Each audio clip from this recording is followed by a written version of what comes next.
a gente já vamos lá para o livro. Nós vamos lá para o livro. Esse livro aqui que eu estou usando com vocês a princípio é um livro que tem de administração financeira, mas depois eu vou recortar e vou colocar no PowerPoint, que ele tem um pouco dessa ideia básica sobre investimentos, que para matemática financeira não é básica, e para quem faz finanças é básica. Então, como a princípio o caminhar financeiro de vocês vai ficar comigo, então toda a parte financeira eu que vou trabalhar, então eu sei o que eu trabalhei em matemática financeira e por conta disso não trabalho em outras matérias de administração financeira, avaliação de investimentos, mercado de capitais. No último ano a gente vai transcorrer ou percorrer esse caminho ligado a isso. Então, só para retomar e seguir o trecho, a gente estava discutindo aqui a semana passada a ideia sobre como calcular o custo médio, o que é esse custo médio. A gente já viu que esse custo médio, na realidade, é um custo que pondera todos os passivos que a empresa usa, todos, no balanço patrimonial. E o balanço patrimonial, vocês já viram, mas com uma ideia simples, a gente já consegue falar disso.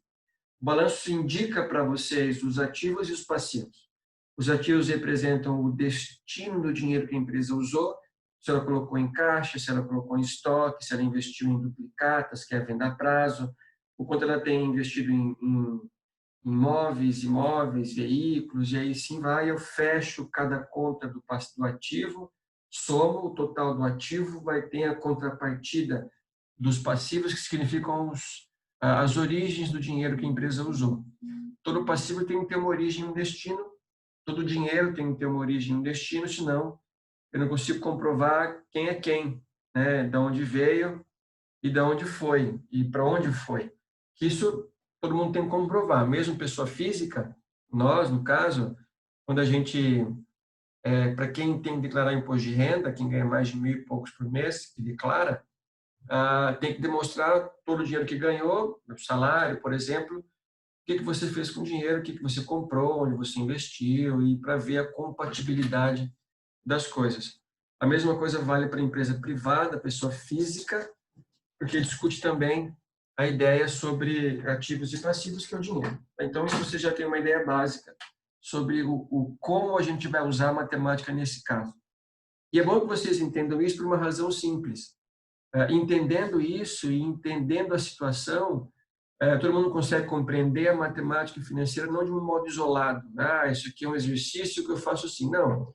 A ideia é entender um exercício, mas dentro de um contexto real de uma empresa, para que vocês saibam qual situação vocês usam aquela conta e que mais importante que saber qual a situação, qual é a resposta que vocês terão para tomar a decisão, tá? Então nós paramos aqui um pouco, ó, que o custo médio ele é calculado basicamente para que vocês entendam quanto os passivos custaram para a empresa, e essa porcentagem que você vai encontrar, ela vai ser usada para cálculos de investimentos, ou viabilidade de investimentos, que é o VPL e o payback do tipo. E eu parei para vocês nessa parte aqui de debêntures, tá? É o seguinte, o quanto o capital de terceiros custa. Todo dinheiro que a empresa usa tem um custo, mesmo capital próprio, que é o famoso custo de oportunidade. Então, ele tem custo, sim. Por enquanto, para nós, na matemática financeira de agora, a gente vai calcular o custo do capital de terceiros, que é mais fácil que vocês entendam.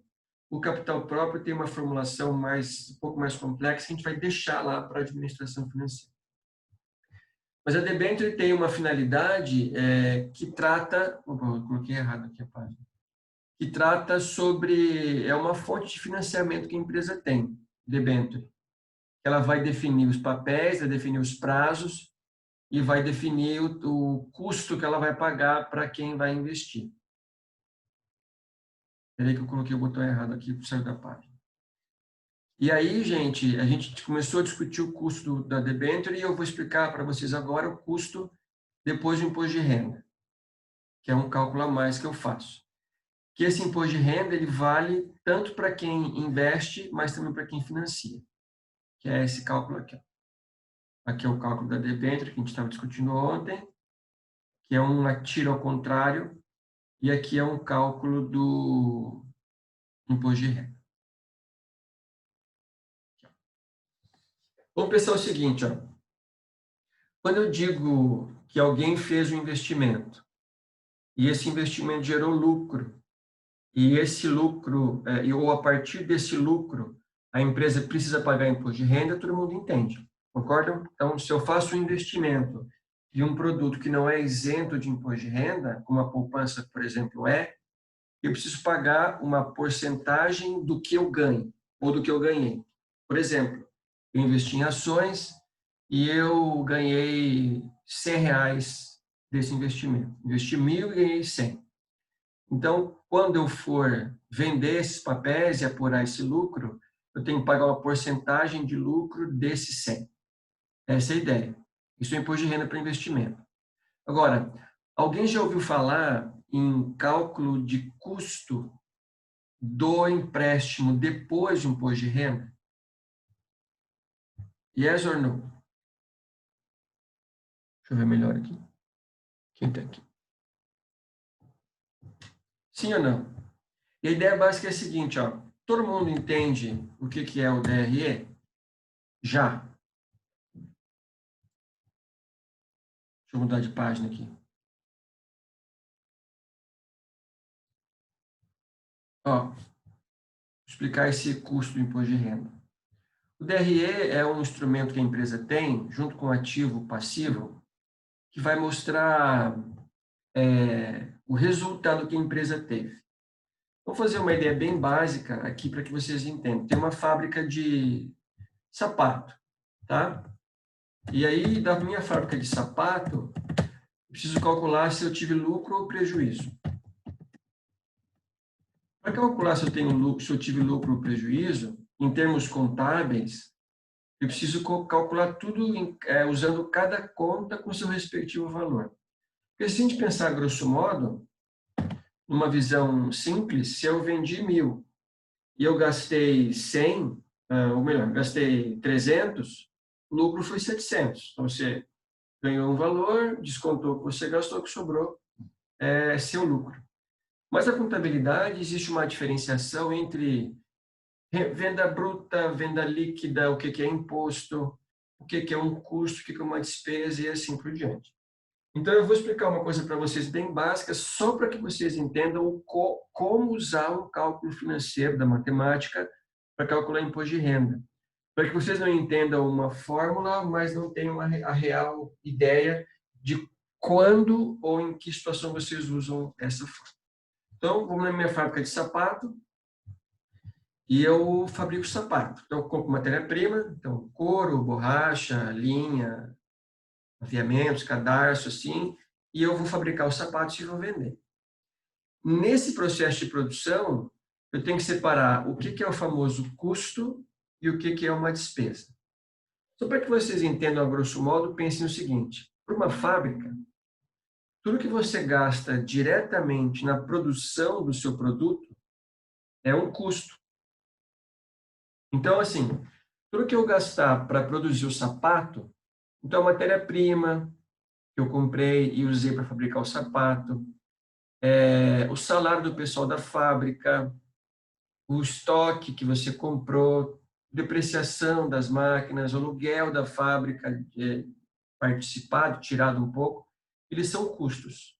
Todo o resto também é um gasto que sai dinheiro do caixa, embora gasto uma visão mais ampla, mas também sai dinheiro do caixa, eles são despesas. Então, assim, digamos que eu contrato alguém para entregar os sapatos que você comprou lá na sua loja. O valor que eu pago com o transporte do sapato é uma despesa. E, na realidade, o sapato já está feito. Então, eu não gastei para produzir. Então, gastos de entrega são despesas. Tá? Então, pense nisso. Mas eu vendi, por exemplo, R$ 10.000 com os meus sapatos. Então, calculando cada item que você produziu, eu consigo apurar quanto cada item custou. Tá? A partir de quanto o sapato custou, eu vou definir um preço de venda, que é garantir que eu tenho que ter com esse preço, que ele vai cobrir todo o custo que eu tive com o sapato, vai cobrir as despesas que eu tive para gerenciar a empresa e ainda vai gerar, além de pagar os impostos, gerar o lucro que eu quero. Então, essa é a ideia de um DRE. Então, eu tive uma venda. E eu tive um custo, então, de, sei lá, R$ 6.000. E aqui um primeiro subtotal, que é o famoso lucro bruto, que é você fazer 10 menos 6. Ainda não é o lucro final da empresa, mas é um lucro bruto. Primeira pergunta é o seguinte, como é que você calcula esse custo aqui? Vamos supor que eu tenho um custo por unidade. E agora a gente vai fazer uma simulação aqui de quantidades e valores que a gente vai inventar na hora. Mas vamos pensar assim, ó, para fabricar um sapato masculino, né, social, o que eu vou gastar para fabricar um sapato? Vou gastar couro. É só um parâmetro aqui para vocês. Eu estou explicando isso para que vocês entendam o porquê calcular imposto de renda para empréstimo, que é um cálculo da matemática financeira. Mas enquanto eu falo, se tiver alguma dúvida disso aqui, ergue a mão aí, abre o microfone e fala que eu explico de novo. Mas, couro. Gasto mais o quê? Eu gasto solado, que é borracha. Eu gasto 2 pares de cadarço. Eu gasto linha para costurar. Eu gasto cola para colar. Eu gasto, o que mais? Palmilha. Só, eu gasto a mão de obra direta do funcionário para trabalhar na fábrica. Eu gasto um pedaço do aluguel, depreciação e assim vai. Vamos supor que eu gastei, somando isso para um sapato, então o quanto eu gastei de couro, 2 solas, 2 cadarços, X de linha, um pouquinho de cola, enfim, eu gastei para fazer cada sapato R$ 60. Ok? Aí, eu gastei 60, aplico uma outra fórmula, que não vou falar agora, mas chama markup, definir o preço de venda. Eu vou vender cada sapato por R$ 130. Então, como é que eu acho? Como é que isso é para o DRE? Esse valor de venda vai para a minha venda ou receita, que é o produto entre quantidade que você vendeu vezes o preço. Isso é minha receita, ou vendas, tanto faz, são sinônimos. E o valor que você gastou para fabricar o sapato vem em custos. Então, se eu tivesse vendido um sapato só, ia ser 130 de vendas e 60 de custos. Eu teria um lucro bruto de 70 reais. Essa é a ideia do DRE. Tá? Aí o que você gasta de vendedor, comissão de venda, administrativo, são despesas. Eu também vou colocar um pouco mais para baixo do meu DRE. Depois que eu calculei o custo e achei o lucro bruto, eu vou calcular e vou descontar as minhas despesas. Aqui, despesas operacionais, que são duas mais importantes, ou 2 grupos mais importantes. Despesas administrativas, que é para você tocar o negócio, tirando a fábrica. Então, tocar o administrativo, tocar setor de compras, setor RH e todos os outros, despesas operacionais. E despesas de vendas, vamos colocar assim, está tudo aqui dentro.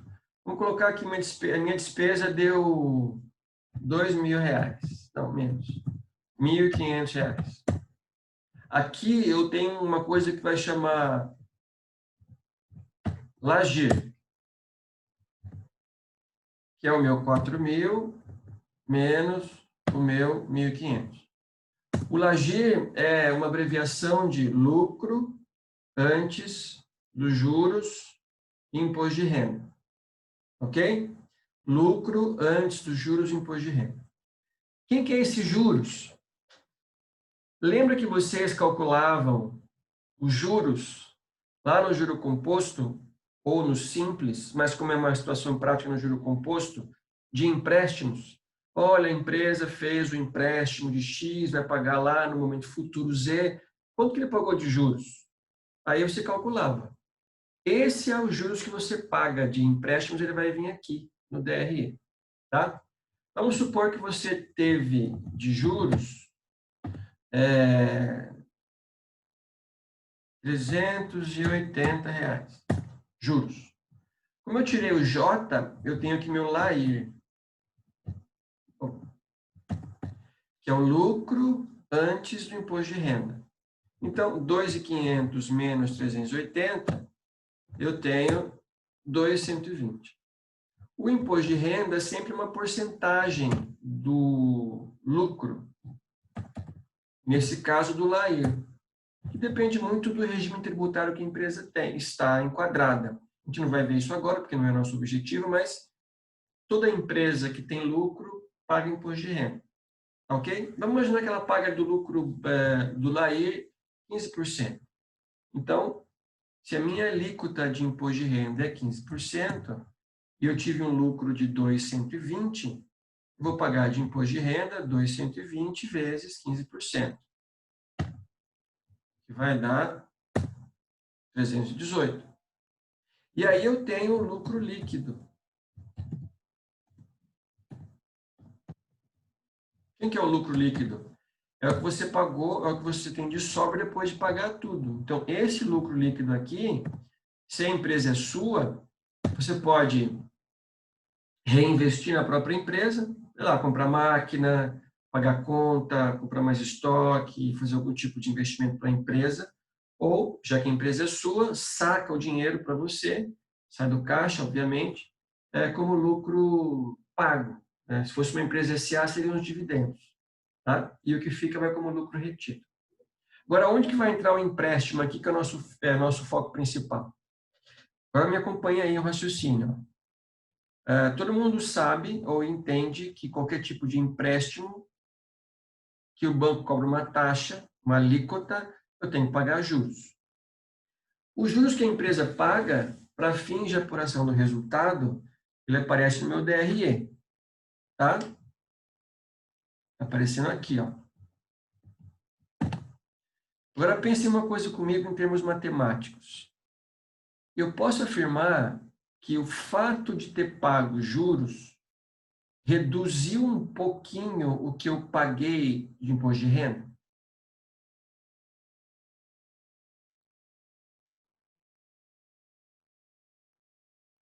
Sim ou não? Alguém tem uma dica aí? Vou perguntar de novo.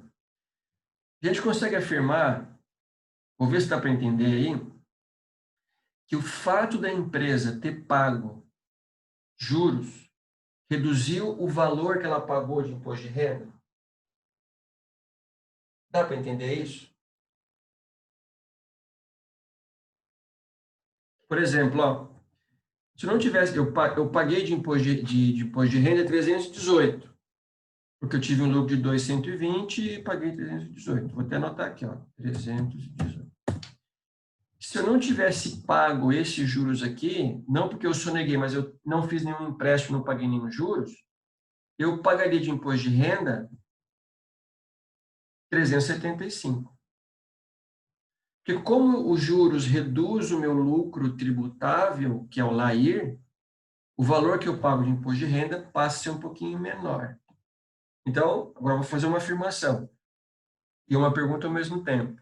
Todo mundo consegue entender que o fato da empresa pagar juros reduz um pouco o imposto de renda dela? Sim, professor. Essa pessoa que falou sim, entendeu bem ou alguém não entendeu além dessa pessoa que falou sim, professor? Vou chamar alguém, então. Estão tudo jantando, não deve ter ninguém aí. Professor, pode Ah, explicar de novo, por posso, favor? qual Não entendi. parte? Essa parte que o Ingrid, senhor quem está falou. falando? Eduarda? Isso, sou eu, A Eduardo. pergunta, a pergunta ou o DRE inteiro? Não, daí eu entendi. A parte do imposto de renda, É aqui, ó. tem A- imposto de renda, o a im- empresa paga imposto de renda menor do que os juros. Essa não parte. menor que os juros. É assim, ó. O imposto de renda é pago sobre o lucro. Então, assim, se eu tenho lucro, eu pago o imposto de renda. Como é uma porcentagem, ela é uma porcentagem do lucro. Então, se eu tenho um lucro maior, eu pago a mesma porcentagem, mas eu pago mais em dinheiro. Porque, por exemplo, ó, se eu tive um lucro de R$ 1.000, aí vocês, outra empresa, tiveram um lucro de 1.500. Nós dois estamos na alíquota de 15% de imposto de renda, que é uma alíquota para nós fixa. Quem que paga mais imposto de renda? Eu ou vocês em dinheiro? Bom, em dinheiro, quem paga mais imposto de renda são vocês, porque vocês tiveram um lucro maior. Nesse caso, é bom pagar. Quem que está melhor? Quem pagou mais ou quem pagou menos de imposto de renda? Quem pagou menos, né? Será? Porque se eu descontar o lucro aqui, ó o lucro que eu tive, 1.000 menos de imposto de renda, sobrou 850. Vocês sobraram quanto? 1.275. Então, quando você fala em imposto de renda, esse é o imposto que é bom pagar muito. Sabe por que é bom pagar muito? Quanto mais eu pago, o que que significa? Meu lucro foi bem maior. Vamos pensar em pessoa física. Pessoa física, é bom ser isento de imposto de renda ou pagar muito imposto de renda por mês?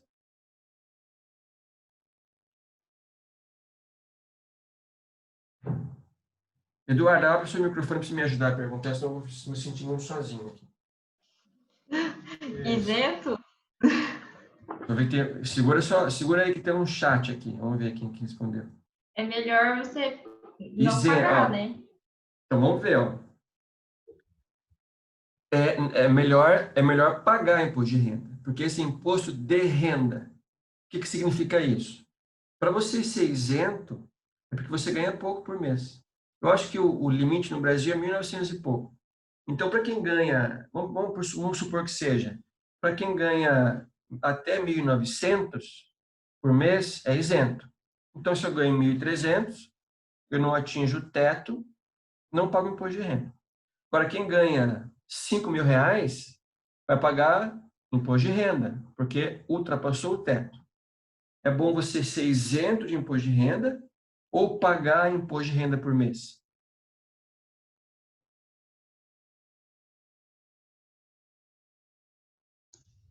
Melhor pagar, então. Melhor pagar, porque o que significa?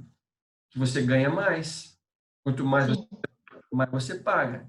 Ah, eu queria pagar uns 15 mil por mês de imposto de renda. Porque eu vou ganhar 10 vezes mais. Essa é a ideia.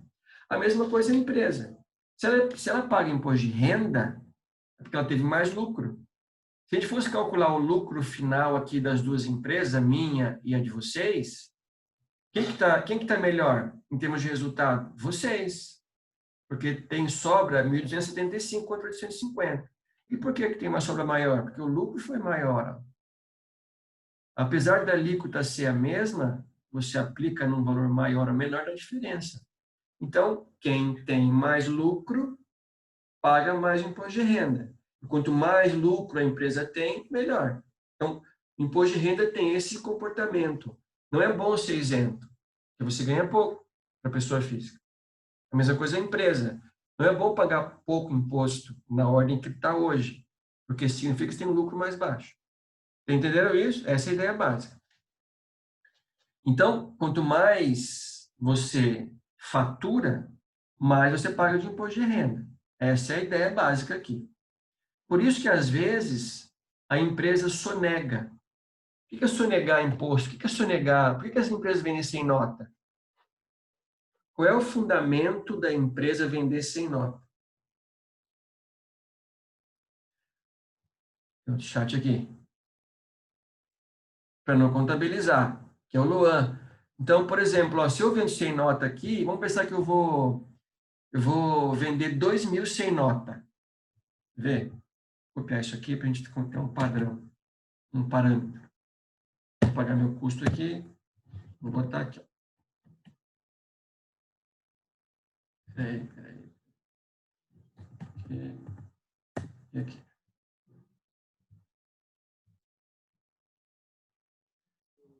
Mais um chat.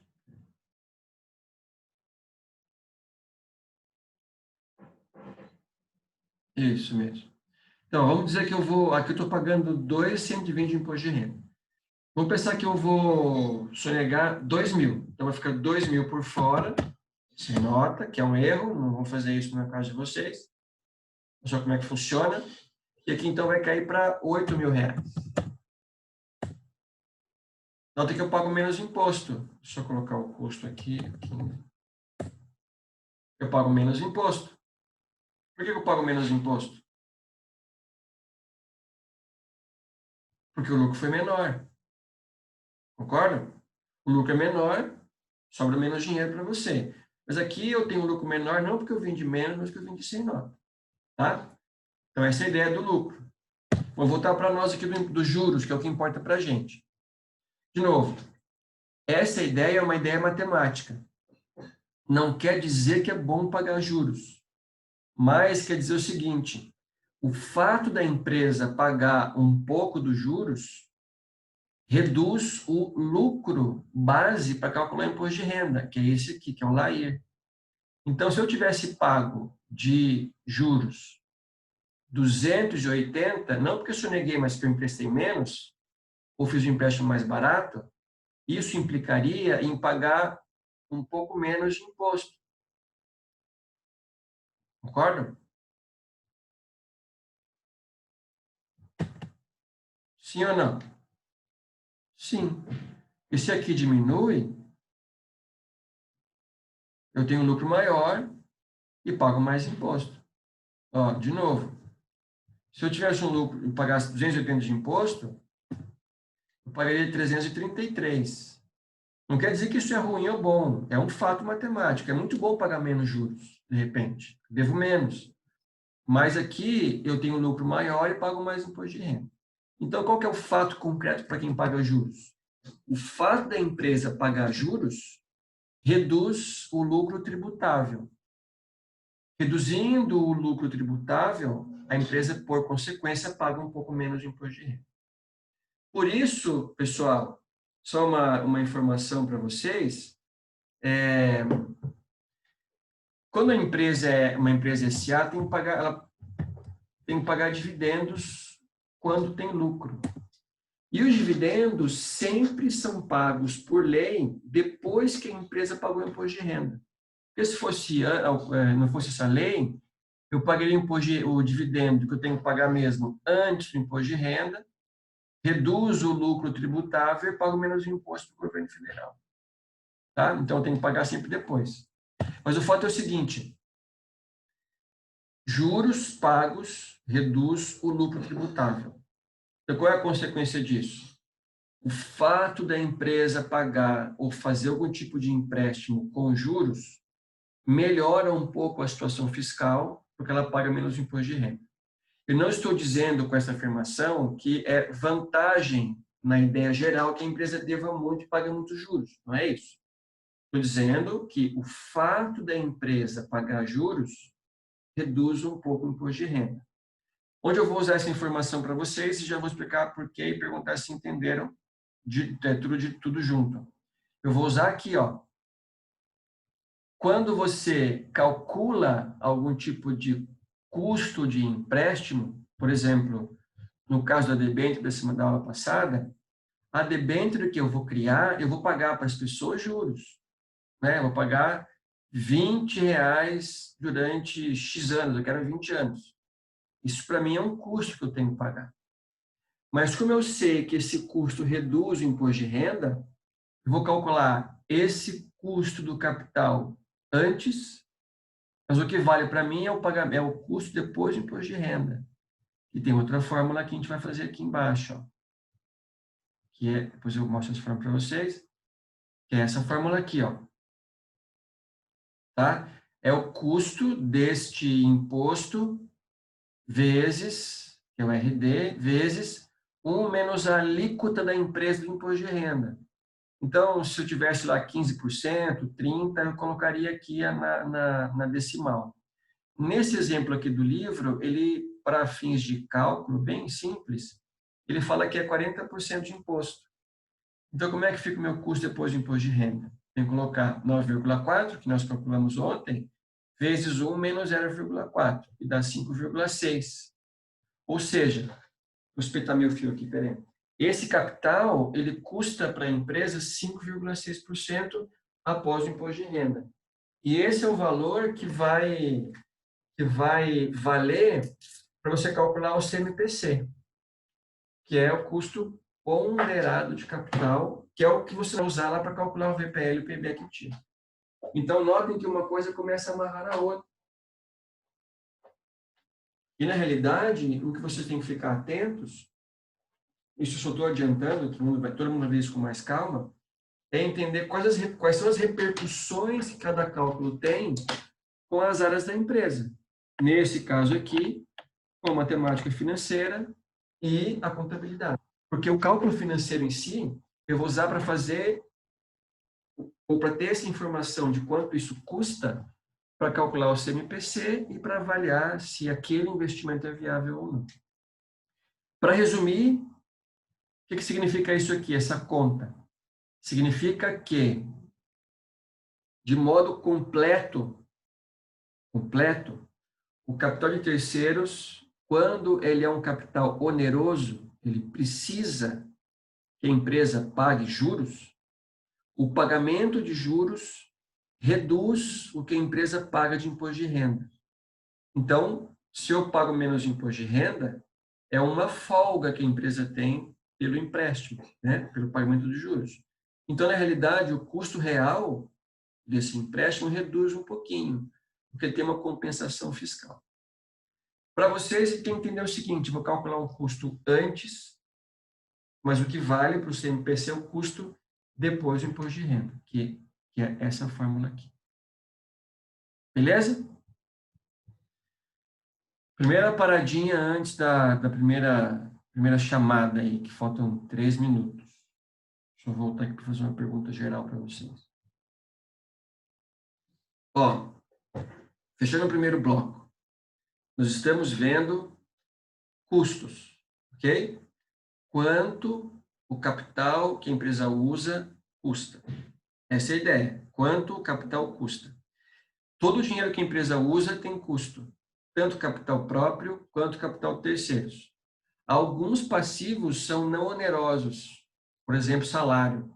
Então, a empresa paga salário e não tem custo para ela a mais, porque o salário é um financiamento, não é isso? Na contabilidade é um financiamento, porque nós trabalhamos 30 dias primeiro, depois a empresa paga. Ela não paga no começo, mas paga no fim do mês. E paga sem nenhum juros. Mas os passivos onerosos têm custos. Nós estamos calculando o custo do capital de terceiros, empréstimos. Neste exemplo, debêntures, mas vale para qualquer tipo de empréstimo. Empréstimo bancário, debênture, que é um financiamento, qualquer um.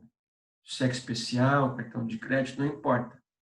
Mas, para fins de empresa, todo pagamento de juros reduz o lucro tributável. Se reduz o lucro tributável, reduz o que eu pago de imposto de renda, logo, eu tenho que calcular a compensação disso para o empréstimo.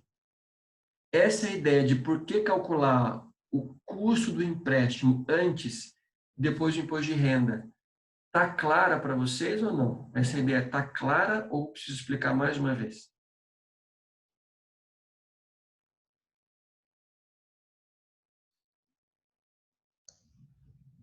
Está assim, pelo menos eu entendi. Todo mundo, essa é a voz de todo mundo aí? Não, é só a voz da Eduarda mesmo. Sim, mas eu posso fazer uma inferência, supondo que a população são vocês e Eduardo é uma amostra, ó, estatística. Eu posso fazer uma inferência para todo mundo que ela entendeu?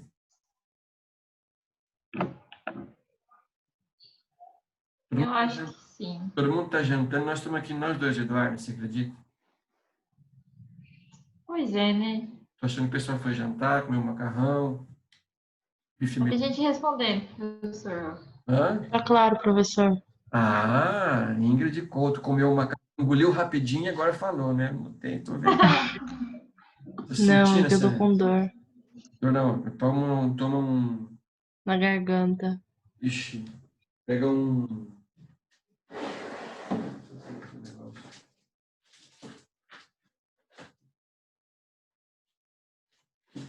Aqui, ó. É um whey.